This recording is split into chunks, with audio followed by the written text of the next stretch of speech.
Opalka from Poland, from Higher Education Institution. Justyna Jakolska, Poland, Higher Education. Nicola Alimenti, VET, Italy. Pedro Dominguinhos, from Portugal, VET sector. Sorry? Oh, terribly sorry, sir. And Tiziana Lipiello, Higher Education, Italy. So, now, Mr. Vastrik, please. So, good morning. Welcome to this event and to this roundtable. As Dr. Joanna told earlier, we'll start in this first roundtable with a state-level approach. And what we need to know is how are the countries preparing and prepared to address this issue of mobilization and internationalization. And so, the first question I would like to ask to some of you, of course we are not going to this is not a questionnaire, so I'm not putting questions and each one will answer the question. No, this is, we want this to be a debate, so I'll ask some questions, and if any of you that I didn't directly address wants to add something, please do it. The first question I would like to ask is about the national internationalization strategy for VET and higher education. And I would like to ask Anna Opalka, please, to start. What are you doing in Poland? Do you have a national strategy, and is it working? Okay, good morning, everyone. So first of all, I would like to tell you that I represent the University of Applied Sciences, which changes a little bit the point of view of my institution. Because in Poland, we used to be treated quite different than the higher institutions that were holding research and obligatory were forced to do internationalization of the institutions. So it used to be what I mentioned now, because now there's a good moment. Last year in Poland, we introduced a new strategy. It is called Constitution for Science 2.0, which is quite a new document that really changed the point of view of all the institutions. So suddenly, our authorities, the government, they noticed that internationalization is something obligatory for all institutions. We are really thankful for that. Although we do not have a specific paper for the internationalization strategy for higher education institutions or VET institutions, this is a big part of the common strategy for the on the national level. So at the moment, when you go into regulations deeply, you can find a separate part when it's mentioned that internationalization is a must for all of us. So from that point of view, every institution will be obliged to do so. But the means, how we achieve the goal of the internationalization is another question. So this strategy is common for VET and higher education? Yes, the new law was introduced for all institutions. But what is also interesting that now in the new system, the institutions that represent VET, I mean higher education in vocational training or something, they are very much underlined. So we receive a lot of money for the practical training and also for the international activities that wasn't before like that. Professor Pedro Dominguinhos, in Portugal, how are we with the national strategy for internationalization and mobility? Hey, good morning, everyone. Thank you for the invitation. Of course, representing all the polytechnics or University of Applied Sciences in Portugal. We have different actors, different levels, and I will say different strategies relating to internationalization. We do not have a specific document saying, because we deal with the national level as policy level and using different ministries, looking to science, technology, and higher education, but we also have the foreign affairs and, of course, the economy. So there is a recommendation or a resolution for government from 2016 that wants to integrate the different policies regarding internationalization. So in this policy, at the government level, there are different objectives related to education and training, related to science and technology, related to research. So, and different actors. The national agency, the DG related with higher education, the FCT, the Foundation for Science of Technology, Institute Camões for the Portuguese languages, and especially to international laboratories that we already have it in nanotechnology, the recent space agency in Portugal. So there are a multi-layer approach, which means that it needs a lot of coordination to, I will say, to get the results, and needs a strategic alignment that is very important. At the same time, we have to deal to a national approach and to, at the higher education level, that's what I'm talking about, to autonomy related with institutions. So, of course, we have strong support to internationalization, and because we have an accreditation agency in Portugal where internationalization is one part or is one key element when we are evaluating not only the degrees but also the institutions. So there are several dots that connected, I will say, impulse the organizations to promote internationalization, but not only at the education level, but also at the research level. And two figures to see what happened in the last years. In science, especially after Minister Mariano Gago, Portugal increased a lot its internationalization or the presence in international networks and in science. And last year or this year, for the first time, Portugal will be a net receiver from the H2020 program. So which means that we are receiving a lot, 1 billion euros, which means that we are receiving more than we are contributing. A recent study from our National Agency for Innovation, when comparing all the polytechnics across Europe, told us that the Portuguese polytechnics are those that are more H2020 projects across Europe. Not in relative terms, but in absolute terms. So in relating with research, there are huge steps in the last years promoting internationalization. What happens at the same time attracting students besides the, of course, mobility?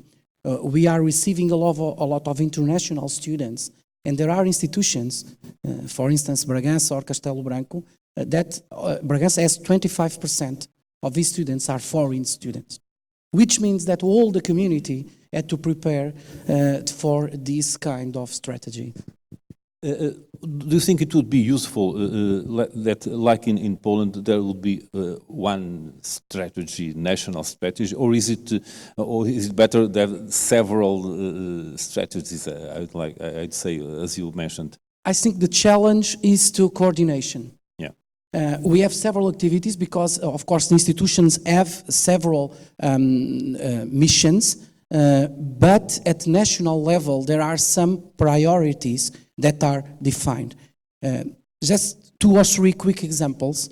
Now, the Foreign Affairs Ministry, the Science Technology Ministry, and the Economy Ministry are collaborating together to imagine, if you want to attract more foreign students, international students, not from Europe, of course, we need to agile the visa for the students.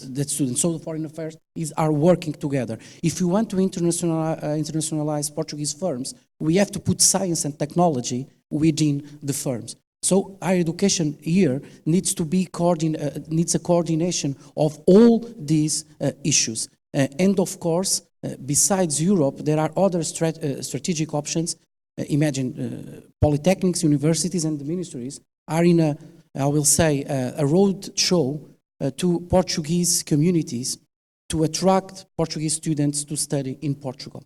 And polytechnics has a strong strategy together to promote the University of Applied Science across, especially in Brazil or in Asia, to attract these students. So we need coordination, and of course we need different instruments to have this strategy put in place. Of course, Erasmus is important, but we need other instruments to deal. So I think the key word is coordination. So, and in Italy, how is it, Tiziana? Please, because we heard that there are several agencies in Italy. Is there, it will be working, yes. So, as you have more than one agency, how is that this coordination, how does it work? Okay, thank you. Good morning. And first of all, I would like to thank the organizers, and especially Joanna and Sara, for inviting me to this important event. As Italy has a strategic plan which is shared by the Ministry of Foreign Affairs and the Ministry of Education. It's a strategic plan to 2017-2020. And as Sarah already pointed out early this morning, we have strategic areas, first of all, and then we have strategic key points. One of these is to simplify procedures. The second one is to improve communication. Of course, internationalization is the key word. All universities are trying to internationalize, and also not only by attracting international students, but also by having MA programs, joint or double aim programs. And I think Erasmus projects, and especially Erasmus plus ICM, are the best way to achieve very good double degree programs with other universities. Another point is to promote the Made in Italy, the Italian system, Italian agencies and Italian enterprises. And we do this through the promotion of Italian language and culture all over the world. So we are trying to follow these strategies jointly with the Italian universities and also the economic system. So we're trying to promote also through the Erasmus Plus projects, ICM, Italian culture and Italian language. This is what we're trying to do now. Okay. Would you say that your the Italian strategy is more similar to Polish one or Portuguese one?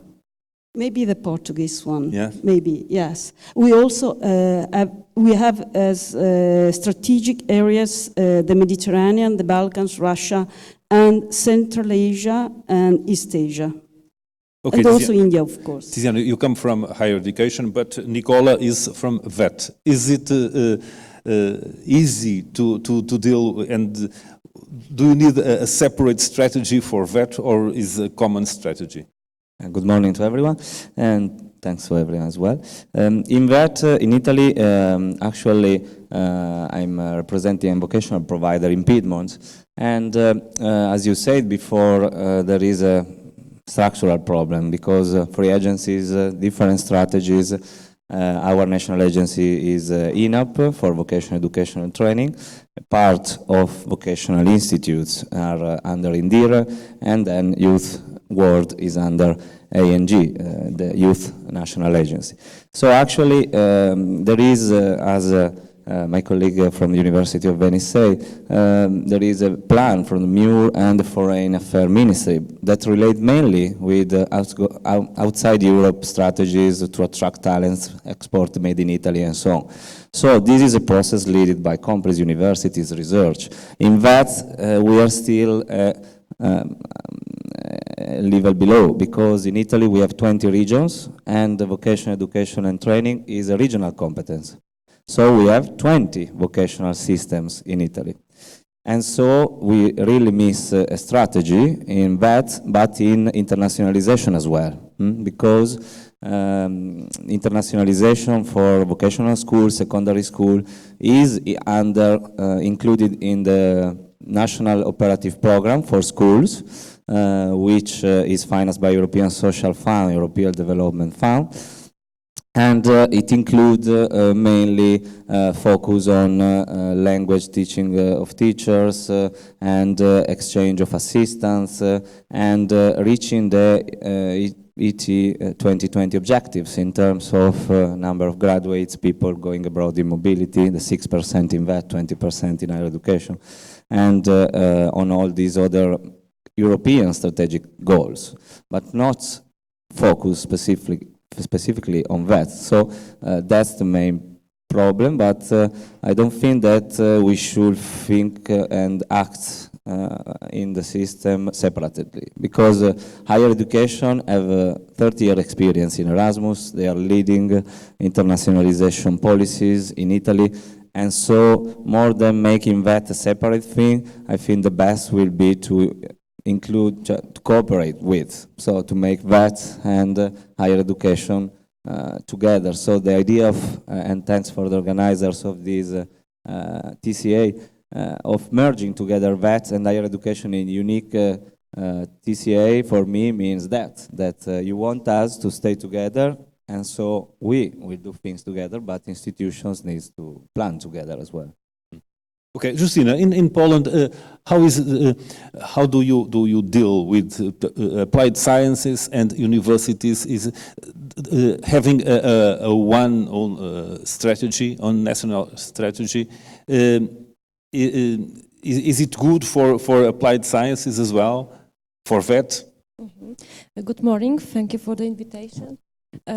First of all, I would like to say that characteristics of international activities, for example, joint programs, etc., for vocational schools, universities, and other institutions, need to be well aligned with the international strategy of the country, also strategy of the institution, but in my opinion, also backed by a solid business model.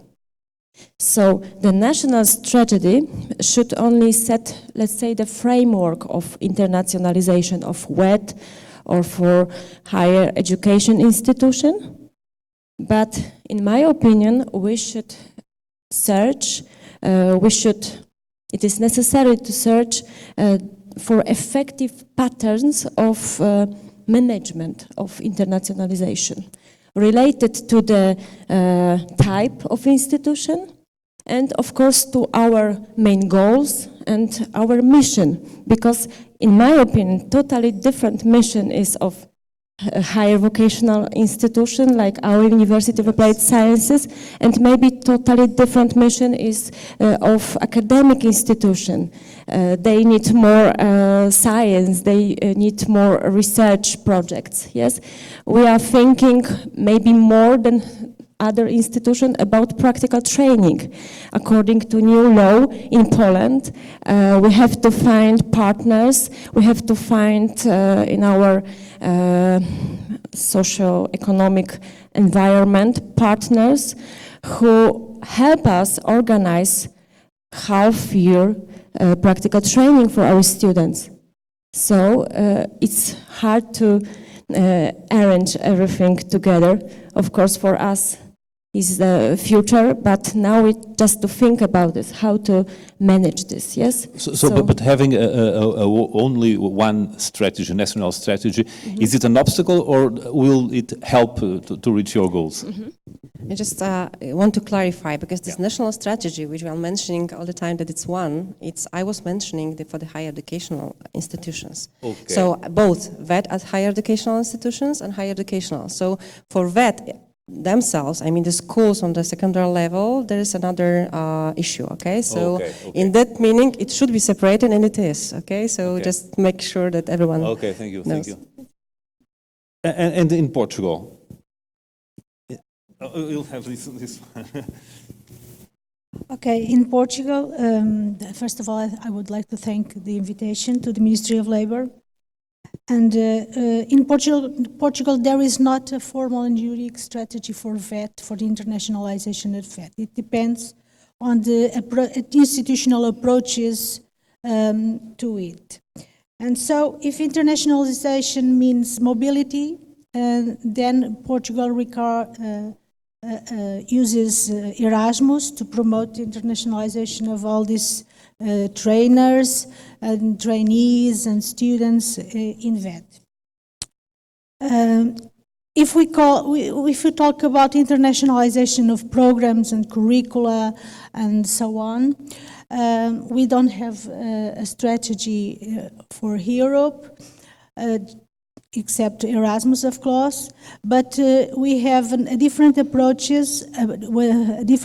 from the Ministry of Foreign Affairs, which defines specific cooperation programs with Portuguese-spoken African countries. And we have strategic programs for each of these countries. So, I'm sorry, I'm not a very good speaker. So, this strategy, when regarding VET and professional training, which is Ministry of Labour competency, these programs are led by the Ministry of Foreign Affairs, but are defined in relation to the specific needs of each country. So each country has a specific program of cooperation. The Ministry of Labour is particularly involved when it comes to respond to specific needs of professional training, but also employment and labour market policies, social security, and so on. Some of the activities in the area of professional training include assistance to create professional training centers, to train the trainers, to develop the professional training programs in loco, or to deliver professional training in those countries. And that's the main strategy to the internationalization of VET. I'd like to recall that it depends also on the sectoral approaches to internationalization of each sector, because when we are talking about sectors more international like tourism or manufacturing, industry, electronic and so on, there are more strategic, more sectoral approaches to internationalization of their training, and so the institution the providers of training professional explores more the Erasmus and other possibilities to internationalize their training programs. Thank you. So you mean Erasmus Plus is a good tool to internationalization? Yes, it's the main tool to the internationalization of VET in Portugal. And in the other countries, who can add? I can continue. Yes. I can continue with this. I just found out the research when they mentioned some barriers, which I want to start like giving some examples. In Poland, we discovered just 4 main ones, and I think that they will be also similar in your countries somehow. So the first one was low financing rate of the, let's say, internationalization in every aspect. Then the poor knowledge of language among staff, I mean, not sufficient level to provide good quality courses in English for the foreigners. Then different level of intercultural understanding of staff on every level. I mean, administration staff, the didactic staff, and the last but not least, low preparation of, let's say, administration, but management maybe more. So, and based on that, I think they created the strategic goals that should just improve the way. But I can tell that Erasmus is a kind of response for all those goals. So my journey with the internationalization started more than 20 years ago. I've been still in Tempus program, which was marvelous and wonderful, thank you for that, Europe, but also started from the beginning of the Erasmus. So watching all the processes now, how it developed, we see that Erasmus, step by step, with different projects, programs, starting from mobility, that at the beginning was goal itself. You remember that, first of all, we just wanted to have as much as possible mobilities. Then we noticed that mobility is just a tool for doing something better. So we just look into the quality of, let's say, cooperations, research projects.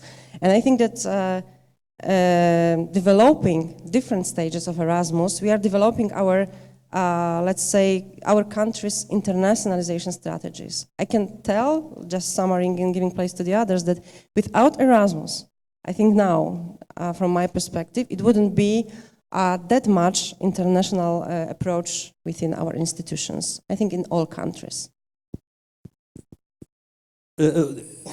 Of course, internationalization is one of the issues, but mobility is also, and Erasmus Plus deals a lot with mobility. For instance, in Portugal, that study that was mentioned earlier, 65% of Portuguese institutions, for them, Erasmus is the only funding source for mobility. In Italy, Erasmus Plus is used also for mobility, Nicola? Yes, is used for mobility and is essential.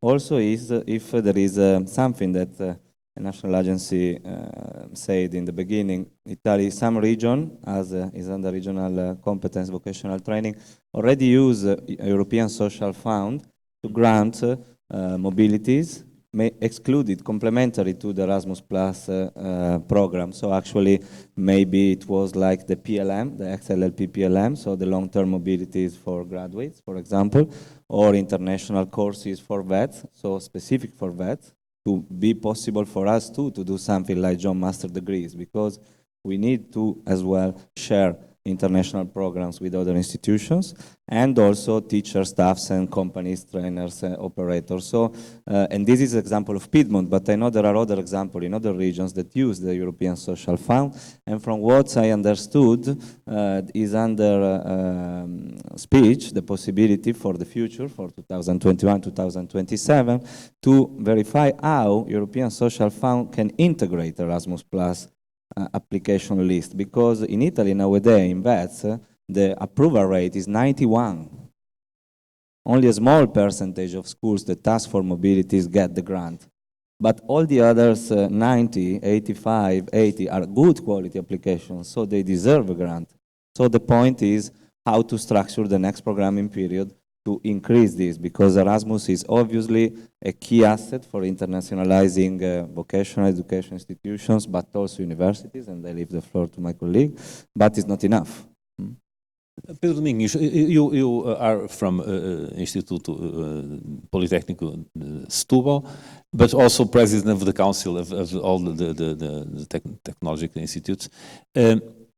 Would you say that Erasmus Plus is more used for mobility or for internationalization, more broadly speaking? I will say that mobility, of course, is the biggest use for polytechnics, but also the number of key A2 action projects increased in the last years. So, and we are increasing the joint and double degrees using or not using Erasmus Plus.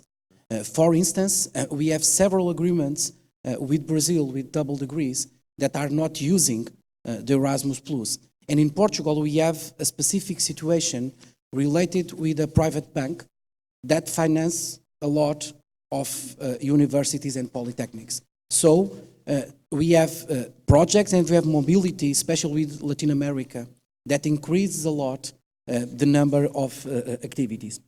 But we also have other uses, special in relating education and training and research. So, as our colleague from Poland said, we are also internationalizing using the other European funds at H2020 that are very, very important for us for research, and other European programs that I will say support this internationalization strategy. As well, there are some Portuguese funds based on European funds that promote, especially from FCT, from a Foundation of Science and Technology, that help us to internationalizing. And in the last 2 years, government promoted a program for modernization and internationalization of polytechnics. And there are specific calls using and some strategic markets as Finland, Ireland, Holland, and Switzerland we are using these strategic partnerships to internationalize these programs and this research as well. So we are trying to complement different funds, and as our colleague from Poland said, at the institutional level, it's fundamental to prepare us for internationalization. For instance, just a few examples from my polytechnic. We have a program to increase the foreign languages for academic and non-academic staff. In the last 3 years, we invested around more than 50,000 euros for developing the language skills in English. So we have 300 people learning English because we have an international module that we offer to European students, and it's fundamental to have this. But we need more. If we want to be a more internationalized institution, we have to spread not only an international model, because in some cases this means segregation between national and foreign students. We need to interact more the students. We have to have more courses in English for both Portuguese and international students. Just to add one thing, because we have a traditional and historical connection with East Asia and with Macau and China. So the number of increasing all the projects and mobilities between Portugal and Macau, and now with China, is increasing a lot. And why? Nowadays, more than 45 universities in China are teaching Portuguese, which means that at least around 3,000 students from China needs to go abroad because they have learning by doing approach at least 1 year to Portuguese-speaking countries. And because of the new strategy from China as well, Portugal and Portuguese-speaking countries are becoming more important. So, not, of course, by the Portuguese reasons, but also for foreign reasons, and Italy in this process. China are looking to East in another way, which means that they are internationalizing more their institutions. So we have to prepare, and we have to, because there are a lot of opportunities, but we need a strategic option to look carefully to these. And we know how the Eastern